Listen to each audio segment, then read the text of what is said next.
Math का revision चल रहा था, साथ में आपके टेस्ट ना, 3 टेस्ट आपके हो चुके हैं इसके पहले। आज हम लोग चौथा टेस्ट मैथ का कर रहे हैं ना।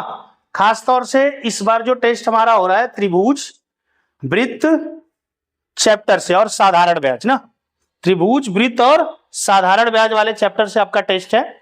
और ये आपके टोटल कितने प्रश्न थे? 5। नंबर कितना था? 15। और समय आपको दिया गया था 40 मिनट ना। पेपर फिर वही बात है, पिछले पेपरों की भांति कुछ ही लोग बहुत अच्छा कर पा रहे हैं, सभी लोग अच्छा नहीं कर रहे हैं। और सबको अच्छा करना है क्योंकि ये अंतिम एग्जाम है ना। अब इसके बाद आप 6 क्लास में जाने वाले हैं, समझ रहे हैं कि नहीं? और 6 क्लास में जाएंगे तो कोई और स्कूल मिलेगा, वहां पे और ढेर सारे बच्चे मिलेंगे, और जब अच्छा यहां से करके जाएंगे तो वहां पर भी आपको पढ़ने में मजा आएगा। इसलिए ध्यान से जो चीजें आपको नहीं आ रही हैं मैं बता रहा हूं उसको सीखिए, पेपर में फिर गलती मत करिएगा। आइए स्टार्ट करते हैं। आपके टेस्ट पेपर का पहला प्रश्न जो था वृत्त से संबंधित प्रश्न था। एक वृत्त की त्रिज्या की लंबाई 4 सेंटीमीटर है। त्रिज्या की लंबाई बोला है 4 सेंटीमीटर है। वृत्त का व्यास बताइए। व्यास बताना है तो सूत्र हमारे पास होता है कि वृत्त का व्यास जो होता है वो वृत्त का व्यास होता है 2 गुणते त्रिज्या। यही तो होता है, मतलब त्रिज्या का 2 गुना। देखिए ये वृत्त हमारा होता है, यहां पर केंद्र होता है, और केंद्र से इसको परिधि कहते हैं। इसको क्या कहते हैं? परिधि कहते हैं। आपको बहुत बढ़िया से बताया गया, इसको परिधि कहते हैं। और यहां से परिधि तक की दूरी को, ये जो मान लीजिए ओ है, ए मान लीजिए ए है, ओ से लेके ए तक की दूरी, जो ये दूरी आपको दिख रही है, इसको हम क्या कहते हैं? त्रिज्या। इसी का नाम तो त्रिज्या है ना। लेकिन यही कोई लाइन परिधि के एक बिंदु से और केंद्र से होता हुआ परिधि के दूसरे बिंदु पे चला जाए, जैसे मान लीजिए ये बी हो जाए, ये सी हो जाए, तो ये जो BC आप क्या देख रहे हैं, यहां से यहां तक जो है लंबाई, ये तो इसी लंबाई के बराबर है ना, तो ये भी एक त्रिज्या है। और यहां से यहां तक ये भी एक त्रिज्या है। तो त्रिज्या 2 त्रिज्या, मतलब 2 गुना हो गया। तो यही इसी को पूरा जो BC आपकी लंबाई है, इसी को हम क्या कहते हैं? व्यास कहते हैं। तो मतलब व्यास हमारा क्या हो जाएगा? 2 गुणे त्रिज्या। समझ पाए आप? बस यहां पे मान रख दीजिए 2, और त्रिज्या का मान ऑलरेडी आपको दिया था 4। अगर हम गुणा करते तो क्या आ जाएगा? 8।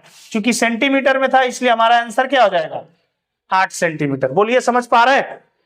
ये आपको यहां पर समझाया गया है वृत्त के बारे में, इसको आप समझ लीजिएगा। और वृत्त का व्यास बराबर 2 गुणे त्रिज्या हमारा सूत्र होता है।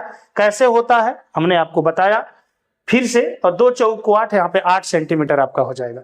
आइए एक और क्वेश्चन आपका है, जो कि क्वेश्चन आपका है आयत से संबंधित, मतलब क्षेत्रफल वाले चैप्टर से ना। सभी चैप्टर बड़े इंपॉर्टेंट है। इस दूसरे क्वेश्चन को, पहला हो गया, दूसरे को देखते हैं। एक मैदान की चौड़ाई 80 मीटर तथा लंबाई 140 मीटर। आइए मैदान बनाते हैं। मैदान की लंबाई ज्यादा है और चौड़ाई क्या है? कम है। लंबाई हम मान लेते हैं कि लंबाई यहां पे 140 मीटर दिया है तो 140 मीटर लिख लिया। यहां पर 80 मीटर दिया है तो यहां पे 80 मीटर लिख लिया। चलिए बहुत बढ़िया। अब 140 ये है तो 140 ये भी होगा, और 80 ये है तो 80 ये भी होगा। और ये क्या बन गया? एक आयत। क्या बन गया? आयत। आमने सामने की भुजाएं बराबर हों वहां पे आयत बनता है। और इसके परिमाप की बात होती है, या नहीं भी आयत बने तो भी इनका अगर परिमाप हमको निकालना हो तो हम क्या करेंगे? अगर यहां से हम चल रहे हैं तो हमको यहां, फिर यहां तक, फिर ये सबको जोड़ देंगे तो इसका क्या निकल जाएगा? परिमाप। लेकिन प्रश्न क्या पूछा है? इसके चारों ओर 3 चक्कर लगाने में कितनी दूरी तय करनी पड़े। अगर ये आयत नहीं भी होता है तो भी यहां से चलेंगे ऐसे ऐसे ऐसे, यहां पे आएंगे तो क्या चक्कर होगा? 1 चक्कर। तो 1 चक्कर में पता चल जाएगा कितना चला हो। अब 3 चक्कर चलना है वैसे वैसे, तो 3 का उसमें क्या कर देंगे? गुणा। जैसे कोई कहते भैया 1 आदमी को 5 रुपया देना है तो 3 आदमी को 15 रुपया, वही तो काम करना है। चलिए तो हम निकालते हैं 1 चक्कर में चली गई दूरी। 1 चक्कर में चली गई दूरी निकालेंगे। 1 चक्कर में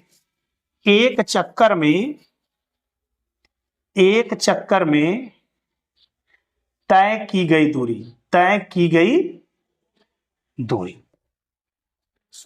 की गई दूरी कितना चल रहा है भाई? सबको जोड़ देंगे। 140 फिर यहां से यहां 80, फिर 100, फिर यहां से यहां कितना 80, जोड़ दे सबको। 140 में 80 जोड़ेंगे, 140 और 80 हो जाएगा 220, और 140 और 80 220, 220 220 400। एक चक्कर में कितना 440, तो 3 चक्कर में निकाल लेते हैं। 3 चक्कर में तय की गई दूरी, 3 चक्कर में तय दूरी।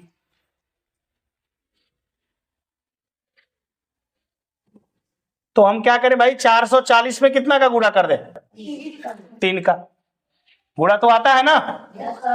तो 3 सोना 3 चौको 12, 1, इसका मतलब 1320 क्या मीटर।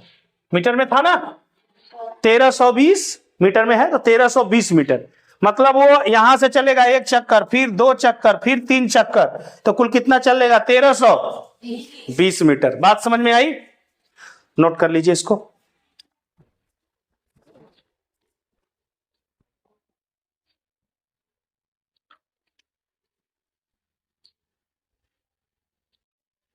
चलिए हम लोग पहला और दूसरा क्वेश्चन देख लिए। तीसरा क्वेश्चन देखिए। अच्छा, तीसरा क्वेश्चन है साधारण ब्याज से ना। प्रश्न को पढ़ेंगे, समझेंगे, तब लगाएंगे। लिखा है, प्रकाश ने बैंक से 7% वार्षिक ब्याज की दर से, तो 7% दर दिया है ना, तो दर बराबर हम लिख लेते हैं 7%। ठीक है, मतलब 100 रुपया पे 7 रुपया, इसी दर से ना, से 13,000 रुपया उधार लिया। तो उधार लिया मतलब ये मूलधन हो जाएगा। क्या हो जाएगा? मूलधन। तो मूलधन कितना हो गया? 13,000 रुपया। कितना? 13,000। 3 वर्ष बाद, तो 3 वर्ष क्या हो जाएगा? समय। तो समय बराबर हमारा हो जाएगा 3 वर्ष। हो गया। बाद कितना धन बैंक को वापस करना पड़ेगा? अच्छा, 3 वर्ष बाद जब वापस करने जाएगा तो पहले तो उसे 13,000 देना पड़ेगा। देगा कि नहीं देगा? और फिर 13,000 पे 3 वर्ष तक 7% की दर से ब्याज कितना हुआ वो देना पड़ेगा। भाई इसीलिए ना बैंक ने उसको उधार दिया था कि हमको कुछ फायदा होगा।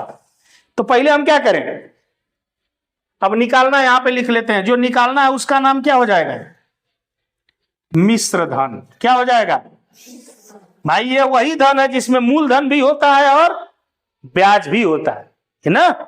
मिश्र धन में ही ना मूलधन होता है और ब्याज।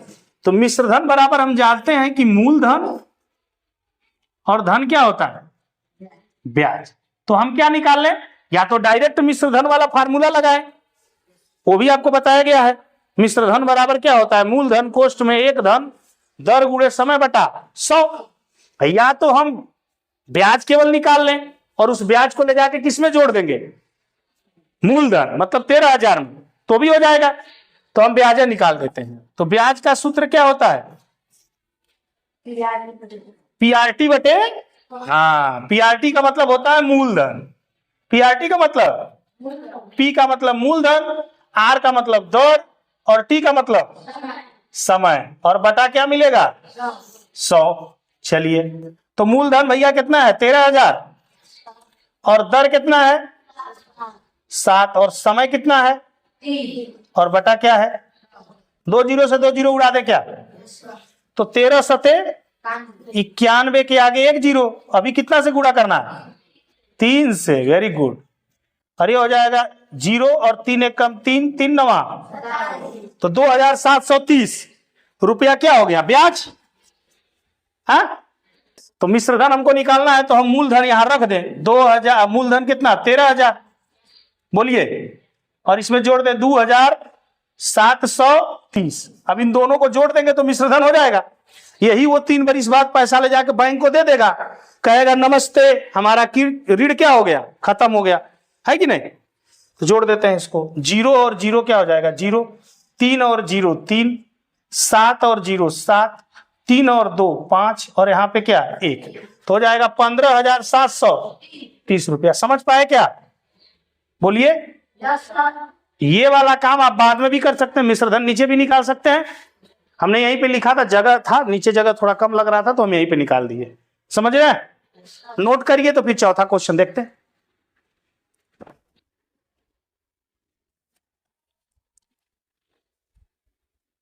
तो हमारा तीसरा क्वेश्चन हो गया। चौथे पे आएंगे, रिक्त स्थानों की पूर्ति कीजिए ना।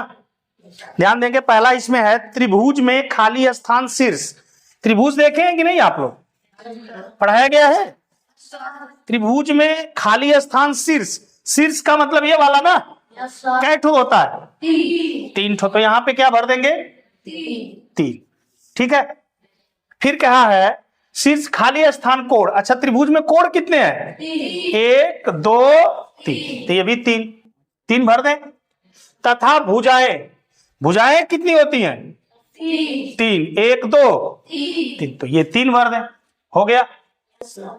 वाला है त्रिभुज के तीनों कोणों का योगफल खाली स्थान अंश होता है। मतलब हाई कोण, मान ला नाम एक ABC हो, अगर कोण ए के आ कोण बी के आ कोण सी के तीनों के जोड़ल जाई तो ओकर मान कितना है वाला?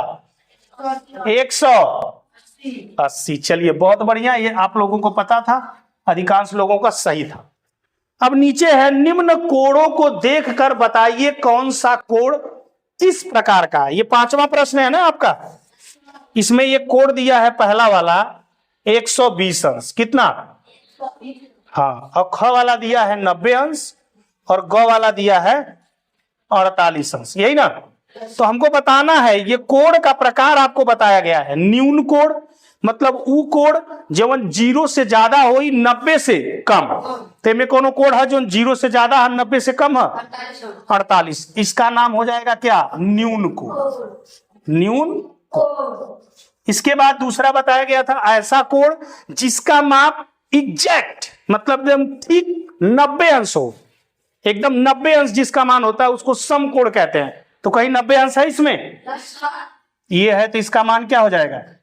इसका नाम हो जाएगा समकोण। कौन सा कोण? समकोण। इसके बाद बताया गया था ऐसा कोण जो 90 से बड़ा हो और 180 से छोटा, उसका नाम था अधिक कोण। कोई कोण है इसमें? तो ये हो जाएगा क्या आपका?